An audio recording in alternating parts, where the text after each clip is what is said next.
Good morning. And Happy New Year. Last Sunday I talked on the paragraph, the last paragraph in page 133. And in this paragraph, Uchiyama Rōshi mentioned the parental mind or nurturing mind within the three mind or sanshin. So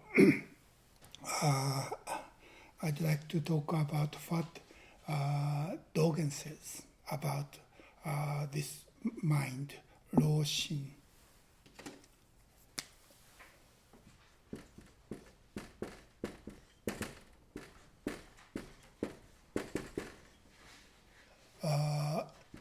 Rō literally means old, but we translate this as nurturing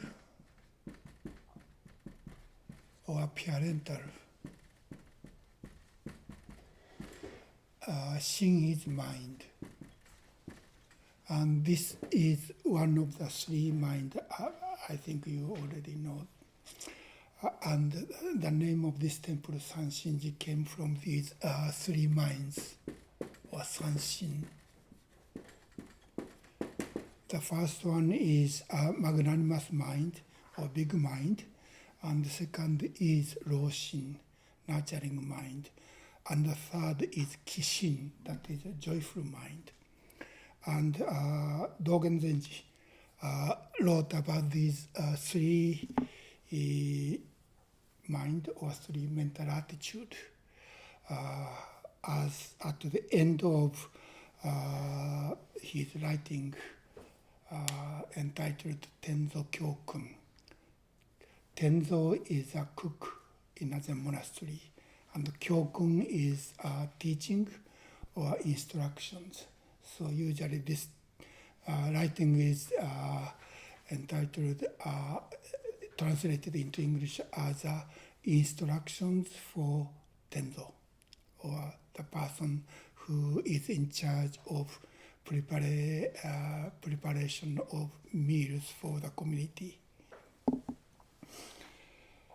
So I'd like to read what Dōgen wrote about this Rōshin, or nurturing mind, or parental mind.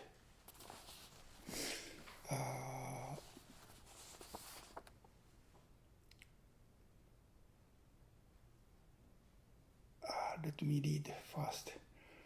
As for what is called nurturing mind, or parental mind, or Rōshin, it is the mind of mothers and fathers. So Dōgen said this Rōshin is a mind of mothers and fathers. That is why another translation is parental mind. For example, it is considering the three treasures as a mother and a father think of their only child. Even impoverished, destitute people firmly love and raise an only child. What kind of determination is this? Other people cannot know it until they actually become mothers and fathers. Parents earnestly consider their child's growth without concern for their own wealth or poverty. They do not care if they are cold or hot, but give their child covering or shade. In parents' thoughtfulness, there is this intensity. People who have aroused this mind comprehend it well. Only people who are familiar with this mind are truly awake to it. Therefore, watching over water and over grain. Shouldn't everyone maintain the affection and kindness of nourishing children? Great teacher Shakyamuni even gave up 20 years of Buddha's allotted lifespan to protect us all like in these later times. What was this intention? It was simply to confer parental mind. Tathagatas could never wish for rewards or riches. So this is Dōgen's comment about what Rōshin is. And not only Tenzo, but Dōgen says all people in the community, including abbots and teachers and officers and training monks, young training monks, all people need to maintain these three minds. And as I have been talking, the magnanimous mind, the first mind is mind without making distinction or discrimination, and accept everything, whatever they come, without discussing, I like this or I hate that. And this nurturing mind is, even though we don't make discrimination, still we have to make decision. And in order to make decision, we have to think what is good, what is not good. So we need a discrimination. So here is a contradiction. And our function of our brain is making discrimination and making choice, which is better or which is more effective and which is not. And we make choice better based on that such discrimination. So magnanimous mind without discrimination and mind to make discrimination and making choice are kind of different.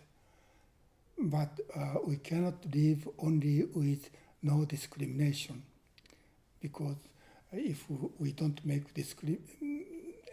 any discrimination, we can't make any choice, any decision. That means we cannot do anything. So somehow we need to make discrimination or distinction and make decision.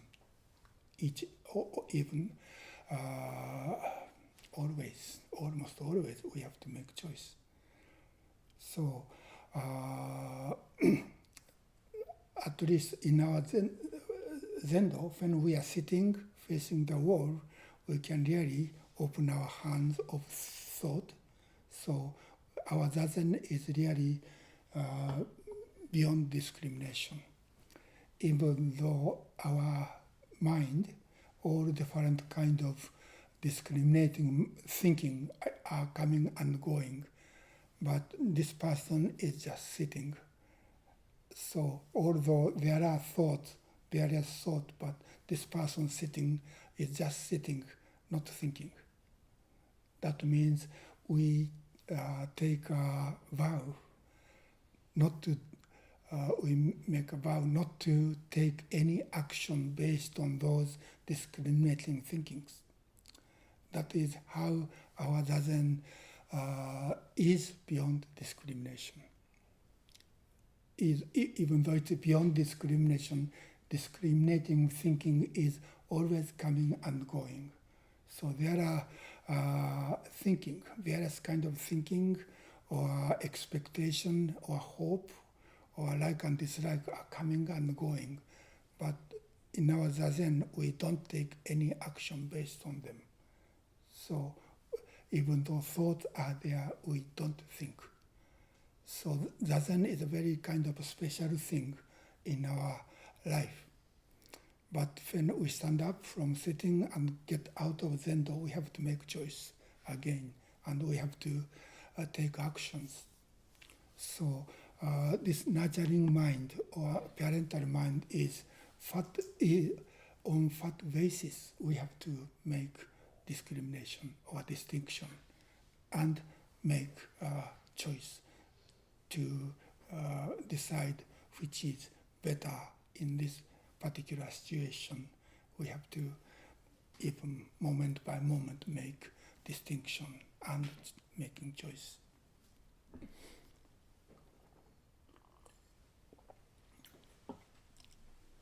And what Dōgen said about this Rōshin or nurturing mind or parental mind is compassion. So we make distinction or discrimination based on compassion. And so we have to think what compassion comes from, what is the base, what is compassion means.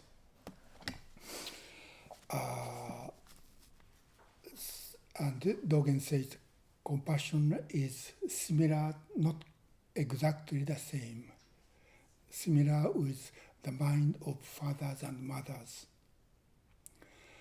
toward their child, he said, only child. And to take care of that child, parents don't make discrimination based on their personal desire or idea, but parents think of what is the need for the child to grow. So the basis of discrimination is the benefit or benefit of the child, not benefit of themselves.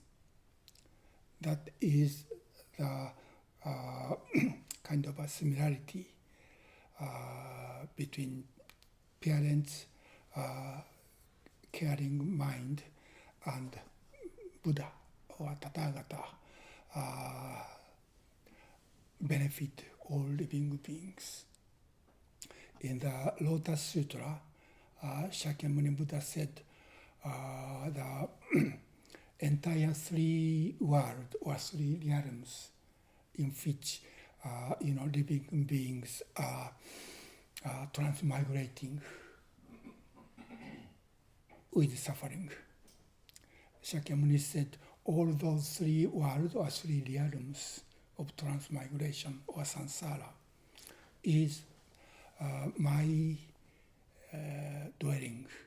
This is my place, and all beings transmigrating within these three worlds are my children. So this is a kind of a similarity between Buddha's compassion and parents' love to the child. I don't think I have to talk about the mind of parents. I think we already know.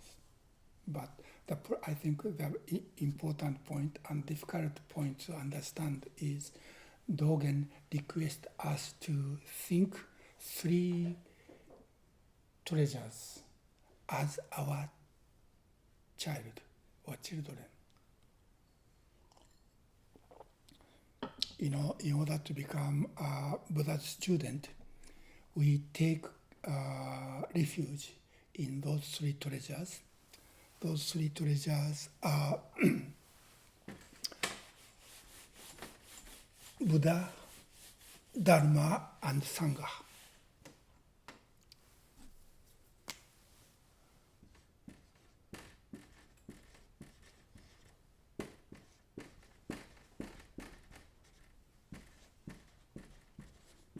So when we receive the precept, we take a vow to take refuge in Buddha treasure, Dharma treasure, and Sangha treasure.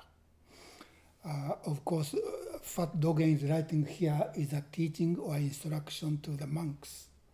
So as the monks, Buddhist monks, we have to consider, we take care of these three things, three treasures, but Dōgen is saying it, we need to consider them as our child. In a sense, it's kind of a difficult thing. Those three treasures are take refuge means we are like a child. And we rely on those three treasures, Buddha and Buddha's teaching, and a community of people studying and practicing Buddha's teaching. Those are larger than us. But still, Dōgen requests us to those three treasures as our only child. I think this needs some explanation. Why we monks, Buddhist monks, need to consider those three treasures as our only child.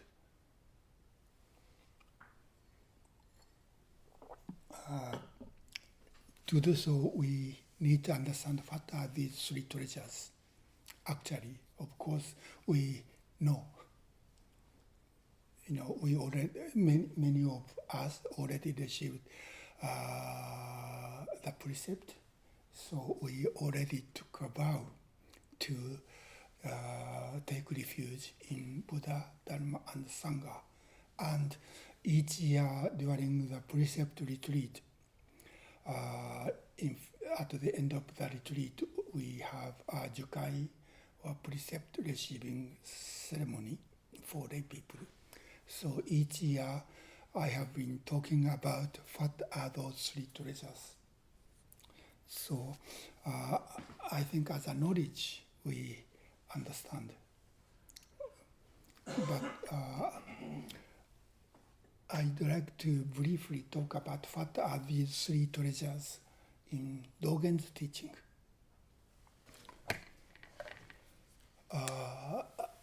In Kyōju Kaimon, that is a Dōgen's comment about the 16 precepts we receive when we become Buddha's student in Dōgen's lineage. Dōgen said there are three kinds of three treasures. And those three kinds are, first is absolute three treasures. And the second is manifesting three treasures. And the third is maintaining three treasures. In Japanese, absolute three treasures is the translation of ittai, sambo, three treasures as one body. One body, three treasures.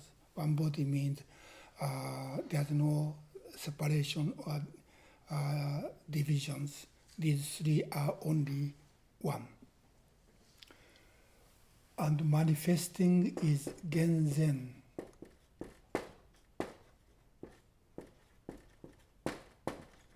Gen literally means appear. And zen means, zen is in front. That means three treasures appeared in front of us. That means in front of human beings. And third one is juji.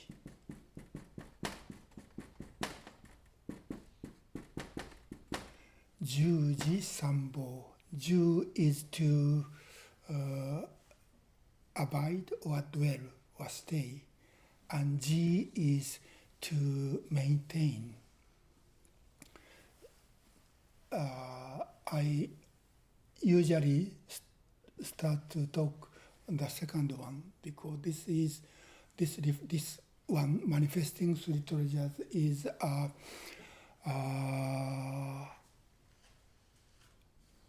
the three treasures in the history, actual concrete history.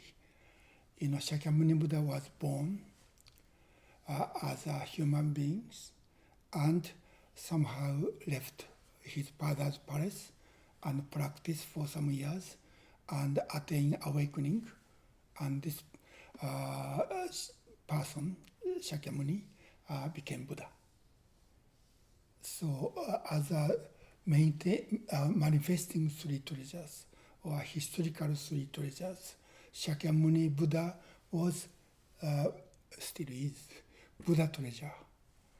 And after he became Buddha, he gave teachings about the Dharma.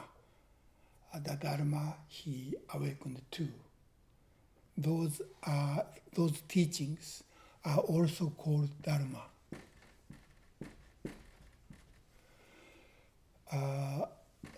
When we write capital D, Dharma, this is the reality or truth itself to which Buddha awakened.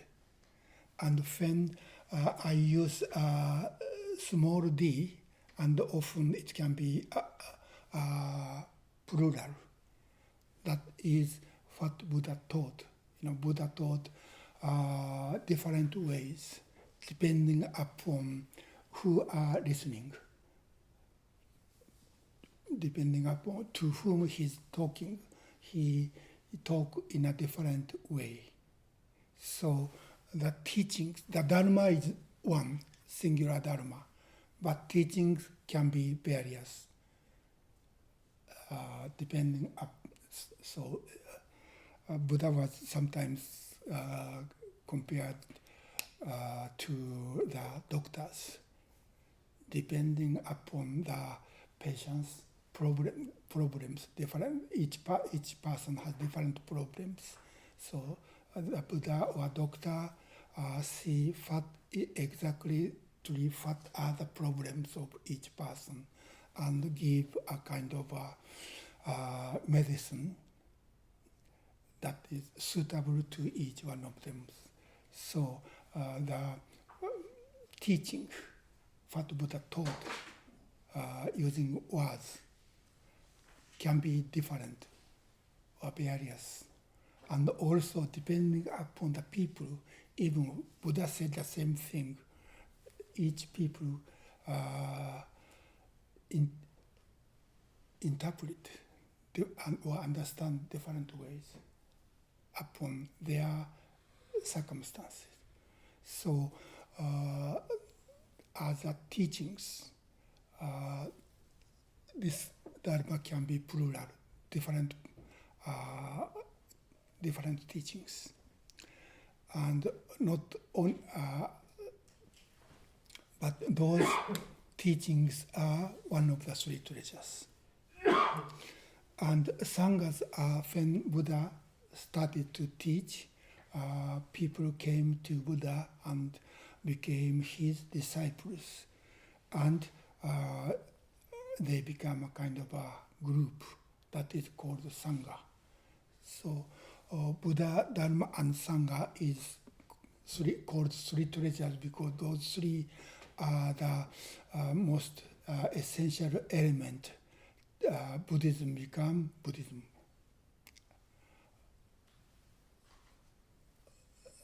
Only someone who awakened to the truth doesn't make Buddhism as a religion or tradition.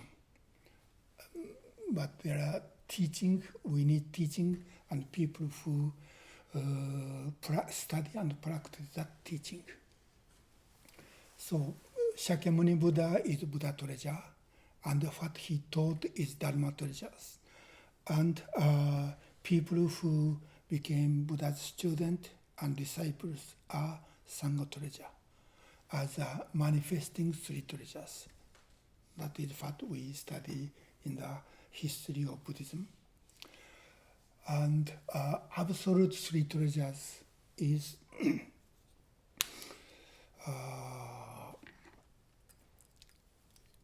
what Dōgen said about absolute three treasures is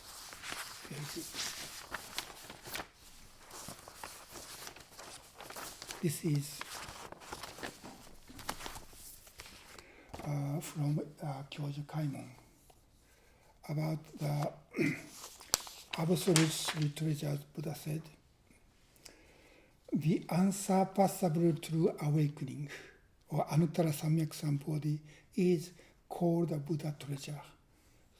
So in the case of Ittai Sambo or absolute treasure, this is not a person, but this is the awakening itself. This awakening makes this person into Buddha. So actual Buddha is this awakening. And as a Dharma, Dōgen said, the reality that is pure and free from defilement is the Dharma treasure. So Dharma is reality or truth itself, and that has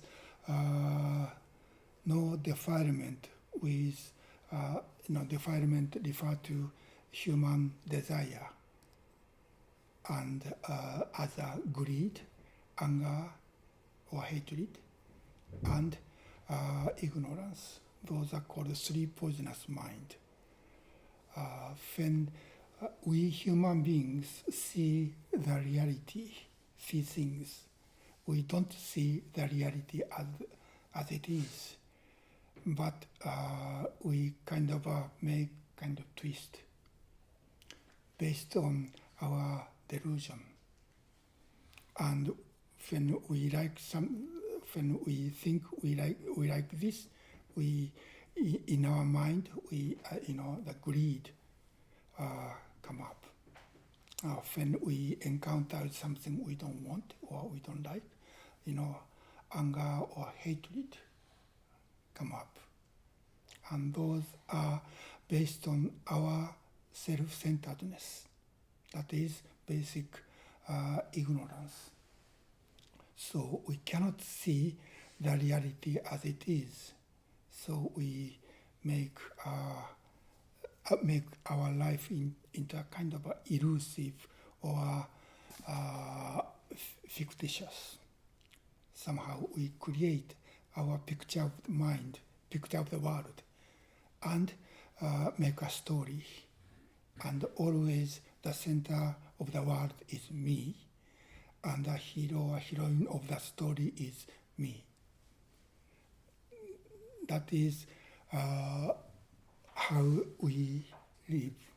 We define the reality.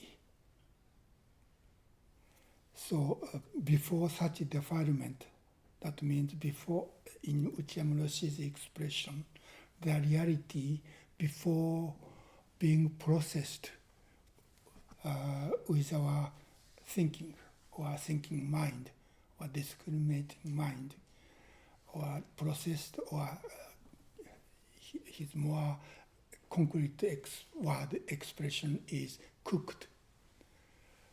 The reality before being cooked with our thinking. The reality itself is free from defilement. And the Sangha is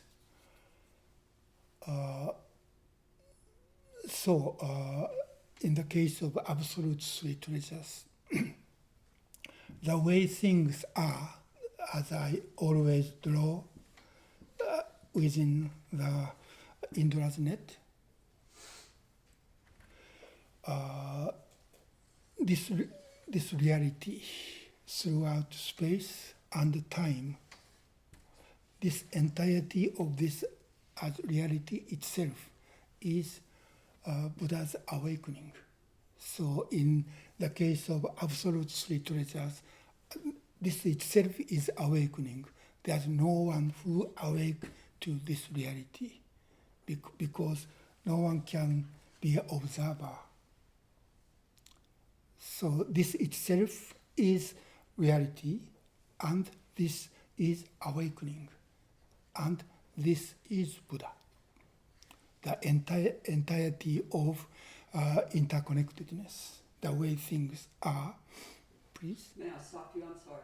Did you mean to say within this reality, there's no one who awakens to it. Is that what you meant to say? As an observer, as a subject, so this cannot be object. I understand. Thank you. Okay, so there's no separation between subject and object. So entirety of this interconnectedness throughout space and time is Buddha. This itself is awakening, and this is Buddha as Dharmakaya. Buddha as Dharmakaya. Dharmakaya, kaya means body. So this is Dharma, and this Dharma is itself Buddha's body, Buddha's Dharma body, or Buddha's Dharmakaya. In the history, this idea of Dharmakaya came up from, I think, when Shakyamuni passed away. The Buddhist Sangha was a problem, not only sadness, but problem is, those three treasures. Historically, Shakyamuni was one of the three treasures, and they lost Buddha treasure, most important treasure. So somehow they wanted to understand what is Buddha. Shakyamuni's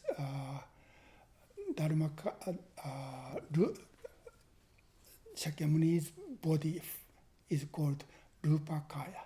Rupa is material or physical.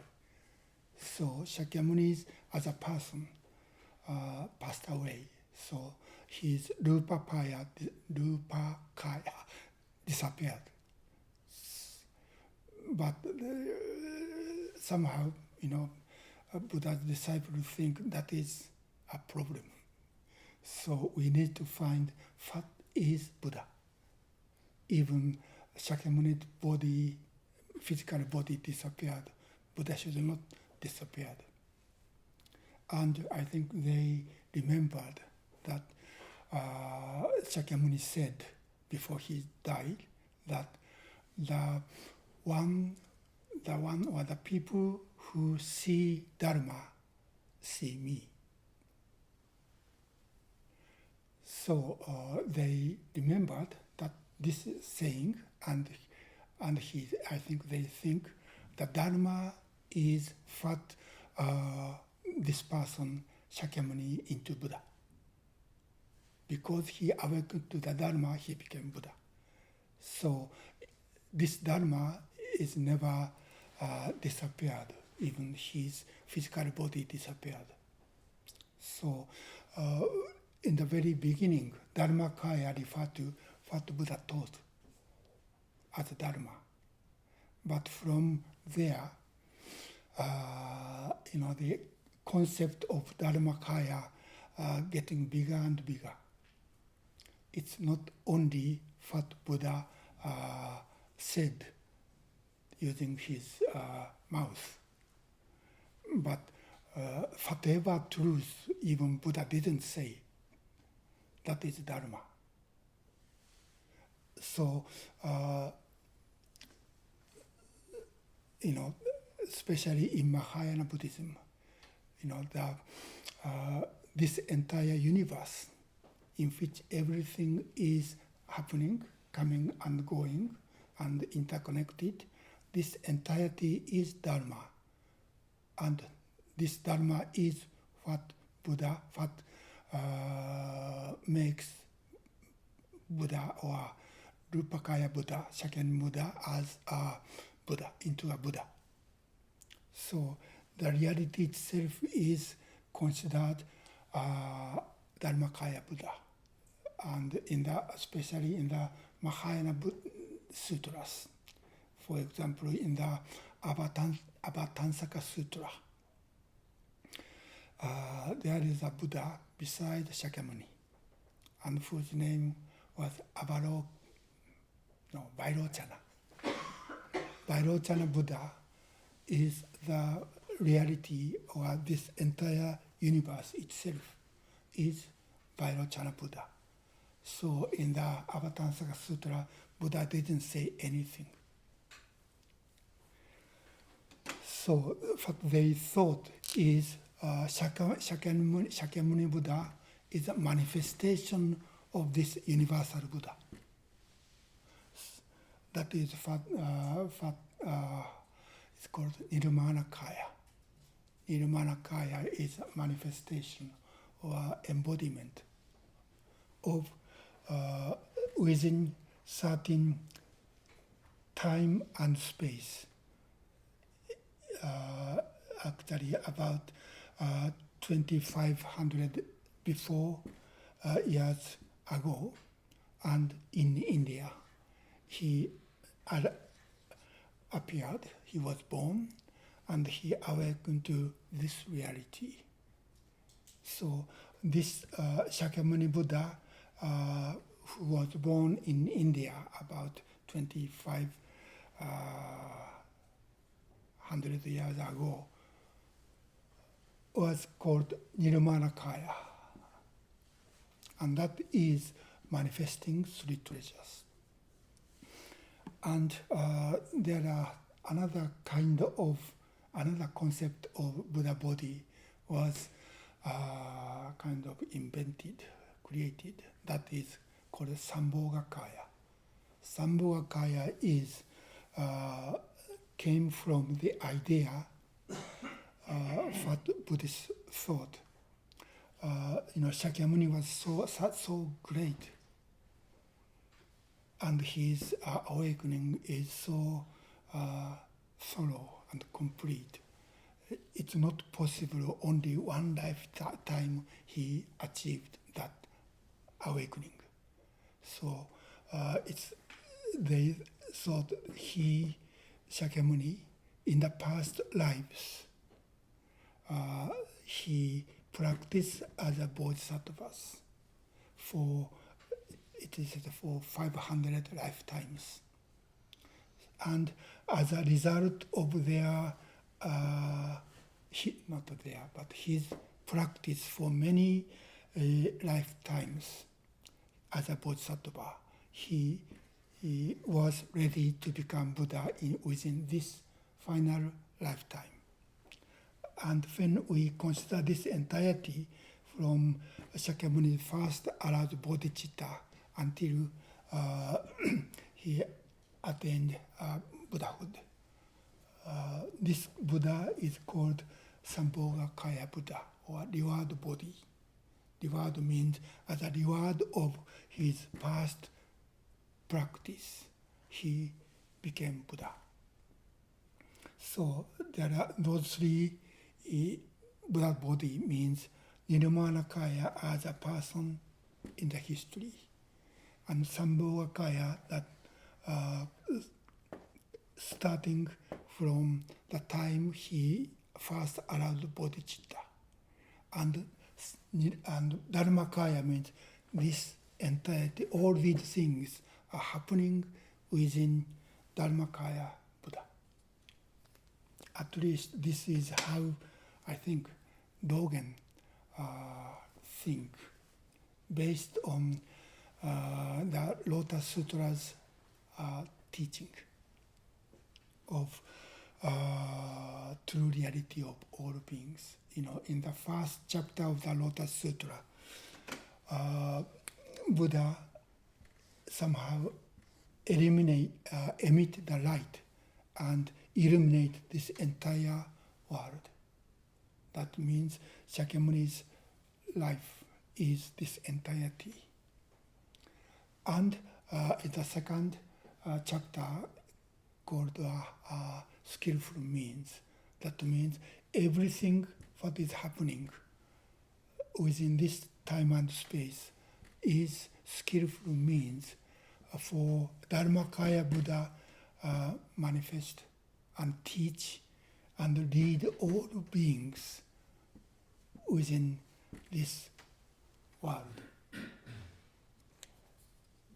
to show this Dharma, that everything is completely interconnected with everything.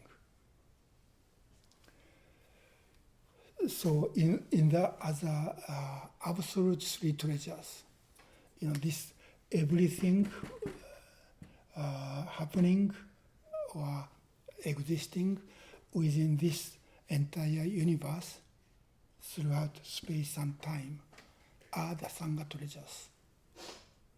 And the way things are is Dharma treasure. And this reality itself is Buddha treasure.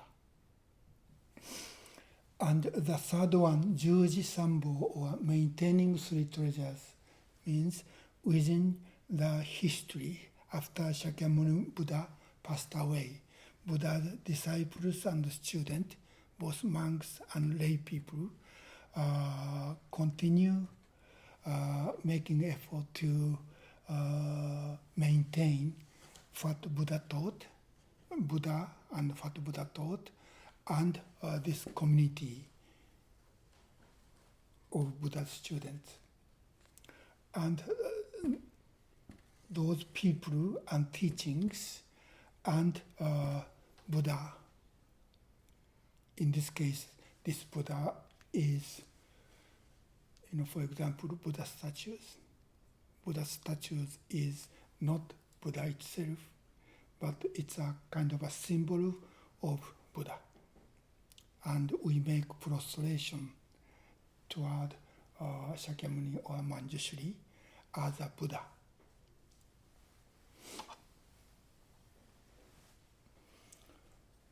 So those are the three treasures. So I think when Dōgen requests us to consider this our only child, it's kind of a strange thing, because we are really tiny part of this, this system of interconnectedness, and yet Dōgen said we should consider this our children or our child. What this means is this. I think it's an interesting thing, and to understand, I always say 1 equals 0 equals infinity. As one, we are really tiny thing, and this tiny thing doesn't really exist. This is simply a collection of all different elements. So there's no such independent existence or being that can exist without relation with all other things. So because of the interconnectedness of all other things, we can exist for a short time, only at most 100 years or so. But our body and mind is always changing. That is what meant impermanent, and no fixed self. So actually there's no such things called me or Shohaku. But beside all different elements coming and going, and looks like, Buddha uses many metaphors of this. It seems one thing existing and yet not really there. I think last week I talked about the onion or the banana tree, or another example Buddha used was the bubble. And bubble is, I think, most simple example. Bubble is air packed in the water, and somehow air come up from the bottom and until reach the surface. Somehow it looks like a bubble is continue to be. And when it's reached the surface, it disappeared. So this is the same as our life.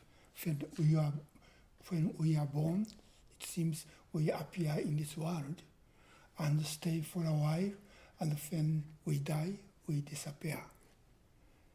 But actually, even while the bubble is in the water, still there's no such individual things called a bubble.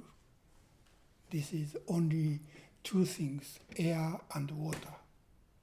So bubble is a name of the relation between air and water. Beside air and water, there's nothing, right? So that means air doesn't really exist. But as a kind of a concept, air is, or bubble is exist. So we can count one bubble, two bubbles, three bubbles, and we think bubble is really there. But when we take a closer look, there's no such things, only air and water. And I think cloud is the same thing. The relation is opposite. Cloud is water floating in the air. So only H2O and air. So there's no such thing called a cloud. So cloud is also often used as a metaphor of dharma or emptiness. When we think about bubble or clouds, I think it's very understandable. But when we start to think about this, it's not so easy to understand in the same way. So when we really see there's no independent beings here, this is simply a part of this relation getting together and continue for a while and dispersed. So we are, or not only human beings, but everything is simply a process of this entire network. Forms are changing, but even when we are born, nothing added to this universe. And even when we die, nothing taken away from this universe. Everything is there. That means, I think, all of us have been here within this network from the moment of Big Bang. Because nothing is added from outside and nothing is taken from this universe. So that means everything is already there at the moment of Big Bang. So everything is just kind of evolving, and we are very tiny part of it. And even there's no such thing. But when we clearly think there's no such things called me or self, then we see, this is a part of this, that is what infinity means. I'm not sure, as Dojo said, this infinity is really a good word or not. But infinity means we are one together with all beings within this entirety of things, always coming and going, changing, transforming, evolving within this system.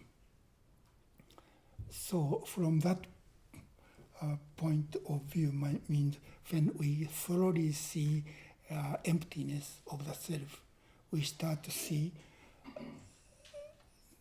this is not a small, tiny, individual person, but this is part of this entire network, then how can I say? In a sense, we are part of this Dharmakaya.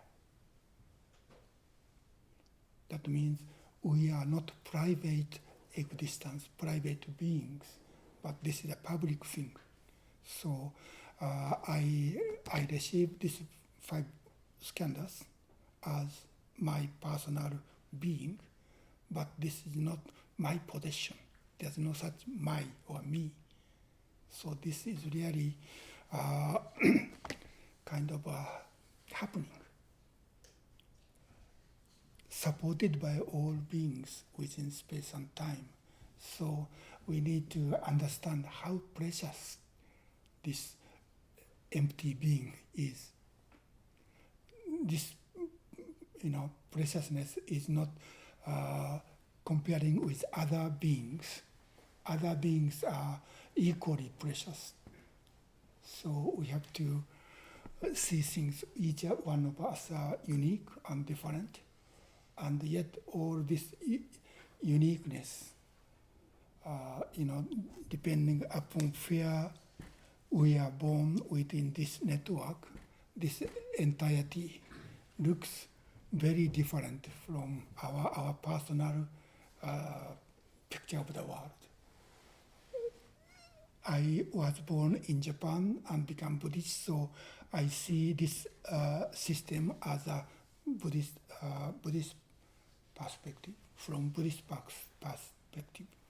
But people who are born in different parts of the world, within different cultures or traditions or races, this network can be seen very different way. So we cannot grasp and attach ourselves to my personal view, and yet we have to respect other people's view, because they are all kind of unique manifestation of this network. I think this is where Dōgen can say, or Shakyamuni can say, all beings within this 3 world are my children. And we have a responsibility to take care of this network. Of course, we are such a tiny part of it, so we cannot take care of entirety of this network, but we can make effort to be a healthy part of this network. We can become a cancer within this network. Cancer is a part of our body, but somehow the cancer cell doesn't somehow grow too fast, too quick, and kind of destroy the system or order of this body. And when the cancer grows more than certain degree, this entire body must die. Then cancer needs to die. So cancer, I don't think cancer has a bad intention to, kill the body and kill themselves. But somehow the cancer live, as hard, making effort as hard as they can, but as a result, destroy the system of body, and we can be cancer. And probably or possibly, human civilization can be a cancer in this network of nature on the earth already. So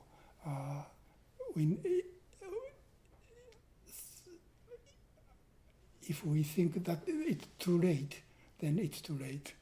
But somehow we still can make effort. How can we how can we be a healthy part of this system? And that is what I think Eightfold Noble Path means. That is our practice.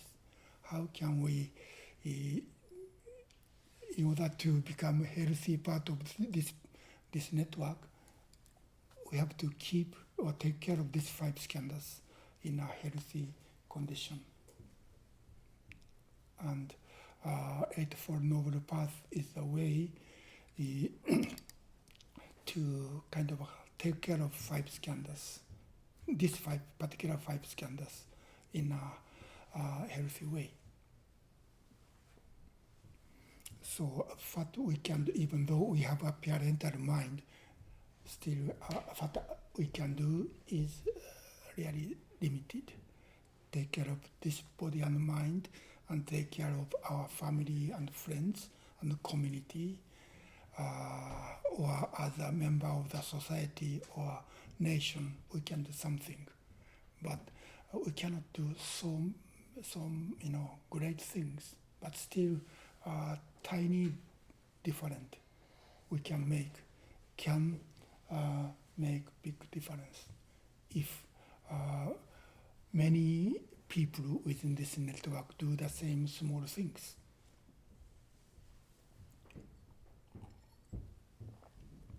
So our parental mind or nurturing mind is really tiny, but that doesn't mean it's not important. And that is what Dōgen is talking when he talks about this parental mind or nurturing mind. Another important point, I'm sorry, it's already 11:15. Point is,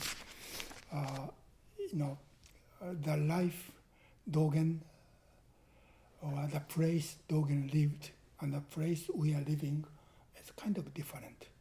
Dōgen lived in a monastery, and in a monastery, all people make offering each other without any expectation of benefit. But each person, just offering, in the case of Tenzo, make preparation for meals and serve for rest of the community. And other people have their own function within this community. So this community called monastery or sangha can be really non-profit.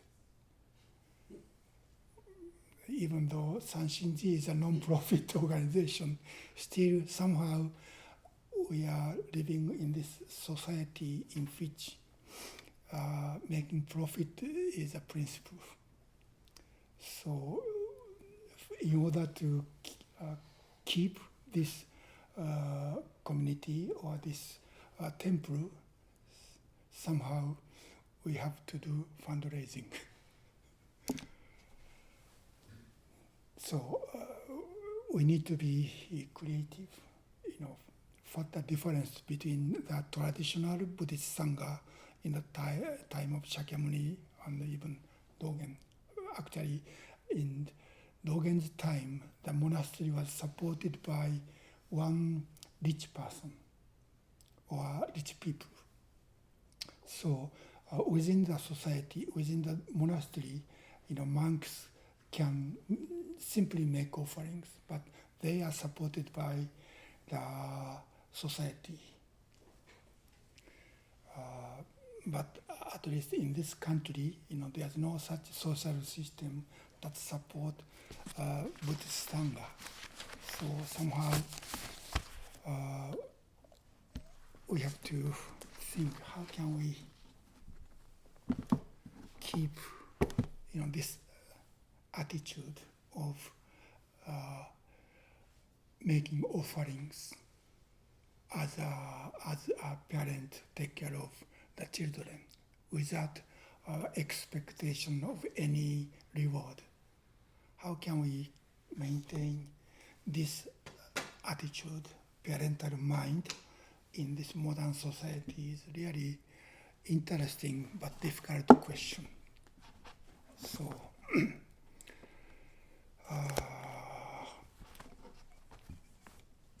I think we need to be really creative. The history, we need to study from the history, but we cannot really imitate what Buddha and Dōgen did. So somehow we have to create some way this attitude or nurturing mind can continue within this human world. Well, this is what I have to say this morning. Any question or comment? Please. I have a question about Sambhogakaya. Mm? I understood you to say that it was a concept developed after Shakyamuni Buddha died, Mm-hmm. and that if this is Shakyamuni, that then in the past there were other bodhisattvas that somehow were also Shakyamuni, and there were many of those, and so that was why he was able to attain Buddhahood. And yet, that seems to me to be in conflict with the idea that the self is empty, because it would imply that there was something about the selfhood of the first bodhisattva that after the death of that person was passed on in reincarnation to the subsequent ones, and finally arriving at Shakyamuni himself. So is there any way to resolve that? I don't know. I don't know how reincarnation can reverse can be possible without no self. And this is really an important question in the entire history of Buddhism. If there is no self, no Atman, what is transmigrating?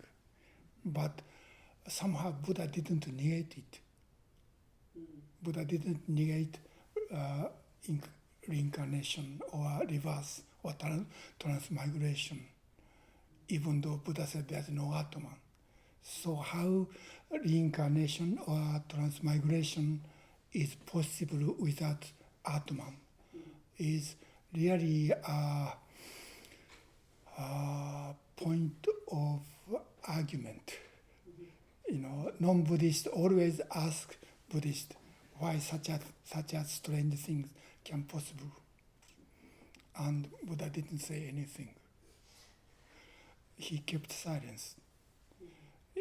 Because even Buddha kept silence, I don't think I can say something.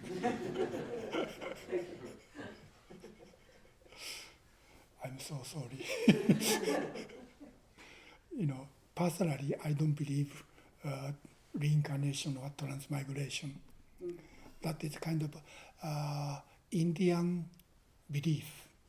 In India, at Buddha's time or even today, people really believe everything is transmigrating, being born again and again. And that is a part of our basis of social ethics in that society.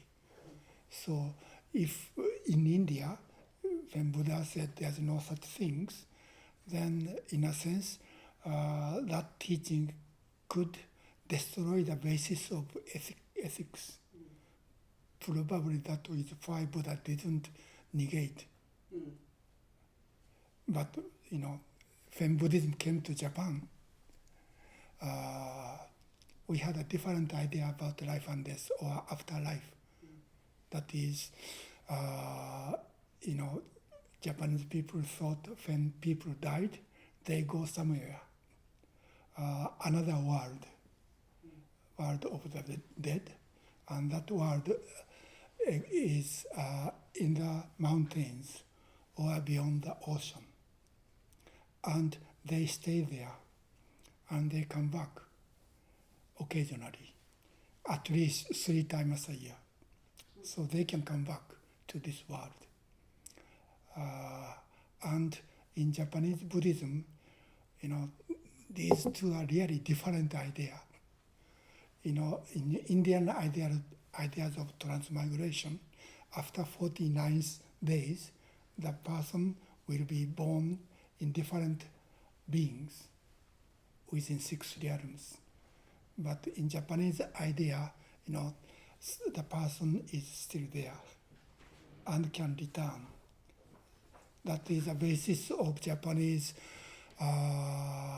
ancestor worship. So it's really interesting to me. In Japanese Buddhism, no one negates Indian or Buddhist teaching of transmigration. But Japanese Buddhism, if you go to Japanese Buddhist temples, you can see the name plate of ancestors in almost all Buddhist temples. That means their ancestors are still there. And they can come back at least 3 times a year, means 2 equinoxes in the spring and autumn, and during summer called Obon. There are those 3 occasions. The soul, we call it soul or tamashi, come back to this world and their own home. So this is a very important Japanese Buddhist annual event, and no one question about this, and no one question about contradiction between these 2 ideas. No one negates neither. It's really interesting. So somehow they stop thinking, and that can be in accordance with why Buddha kept silence. Please. Just to follow up on that, there was an interesting paper that I read at school called The Orthodox Heresy of Japanese Funerals. That's sort of about that idea, because it's become orthodox the way that funerals take place, but the basic idea is kind of a Buddhist heresy because it negates reincarnation. Yeah, and also in Japan we see when anyone after death they become Hotoke. Hotoke means Buddha. Sorry, they become what? Hotoke means Buddha. Oh. So anyone can become Buddha when they die. It's a really strange thing. Please. Okay. But I was also going to ask about this idea of like humans as a cancer. So this New Year's, I was with some friends, and I think this is maybe common for younger people, maybe less so for older people, but we were just sort of asking each other, do you feel hopeful for the future? And all of us said no. We all feel like, human civilization is going in a very bad direction, and no one's doing anything about it. And it makes practice really difficult, I think, to uphold those vows when it seems like nothing will come of it. So I wonder if you have like some kind of thought for what younger people can do to sort of continue practice, given that feeling.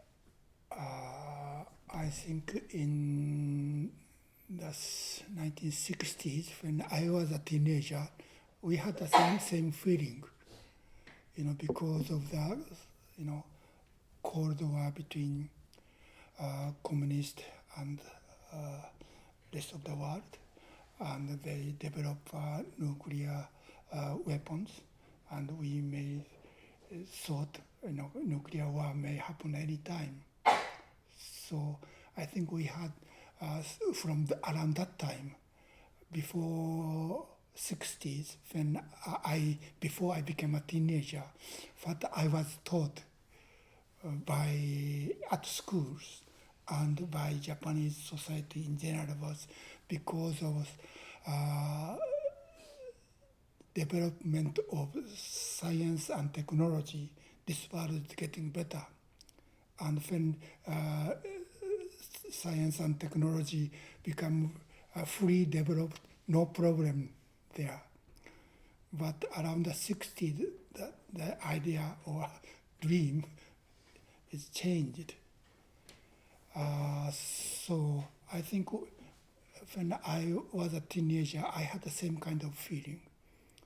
Especially that was the time in Japan, so-called economic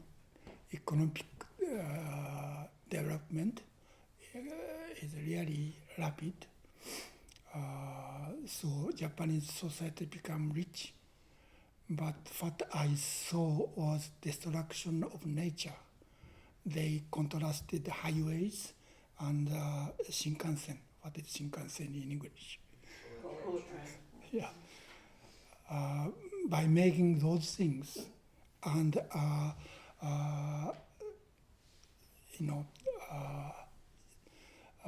make the road for so many cars. In Japan, the nature was really destroyed. Until I became a teenager, we could swim in the river. But when I was about 10 years old, swimming in the river in the town I lived was prohibited because of delusion. The pollution by the factory. And people think that is development. But to me, that seems like a destroying. So I think since I was a teenager, I have a kind of same idea, same feeling today's young people have. So I didn't have any hope the direction entire Japanese society were going.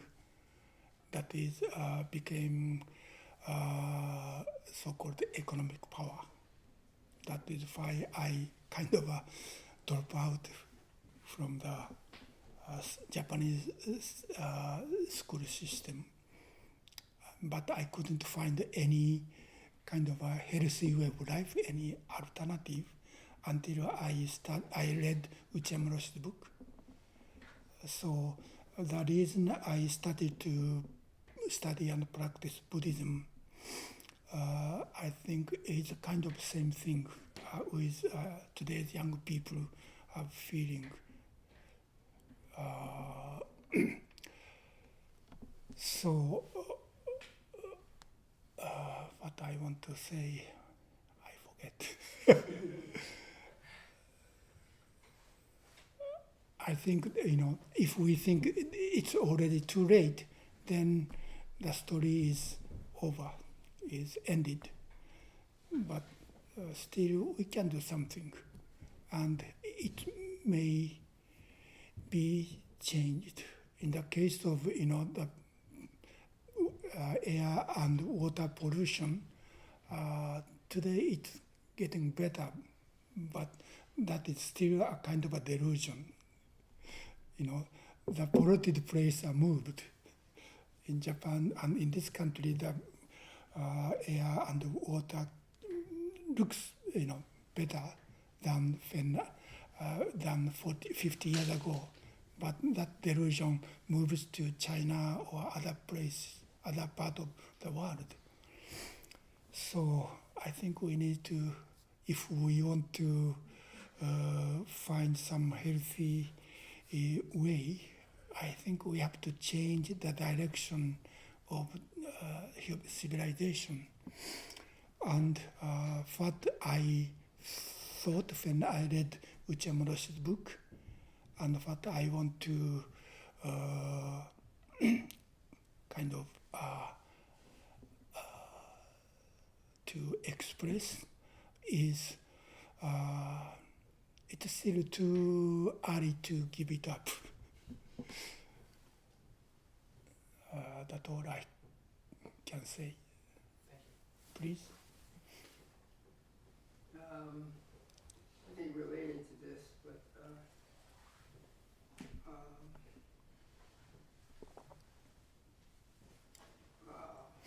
part of background is I remember early reading about Zen Buddhism in China, Japan, whatever.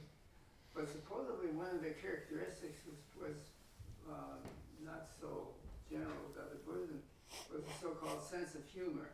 Sense of humor. And from other directions, well, like in today's explanation, they talk about, this is a tiny thing, but it's a treasure. It's, it's very precious. But in the explication of the description, there's not. I didn't pick up much about any kind of it seems kind of dualistic to me. I don't pick up much about appreciation, or as it is, it's amazing, or that kind of thing, or funny. I mean, this is not exactly a really ha-ha thing here, but and of course, with one talk, you can't cover everything. Of course. But I just thought if somebody's new or young or something, it's there is this other important, I think, aspect which doesn't have to do with being successful at stopping pollution or successful at any one of these directions, which are, after all, desires. Some people, they say they don't care, other people care a lot.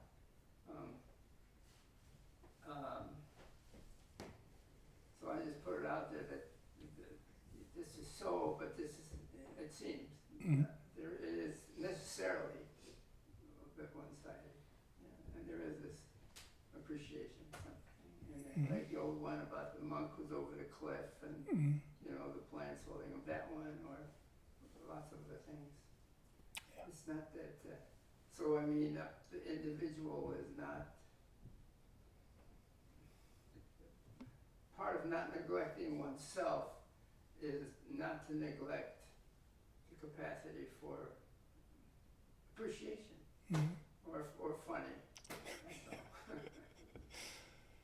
Yeah, we need sense of humor. But one of the Shakyamuni Buddha's past lifetimes, he was a tiny bird, and he found the forest become fire started in the forest and become big natural fire. But this small bird tried to extinguish the fire, carrying a tiny amount of water on the, I don't know, he or she, wing. And the bird didn't stop doing this. I don't think the bird was successful, but in a sense, that effort is the expression of his vow, Bodhisattva vow. So that is the only thing we can do, please. I was thinking that was a funny question for Kyōju to ask, because in Boundless Vow, Endless Practice, he kind of answered that. Like when I deal with that kind of koan of hopelessness with regards to the environment, which I think like your talk about Dharmakaya, like it makes it even more crucial, because like literally us seeing that the Buddha realized his body as the entirety of all things, and just like how it is like kind of absurd to like be that bird with the water trying to put it out, but it would be more absurd to not do that. He said. Good. So you already had the answer. Okay, anything else? Okay, thank you very much.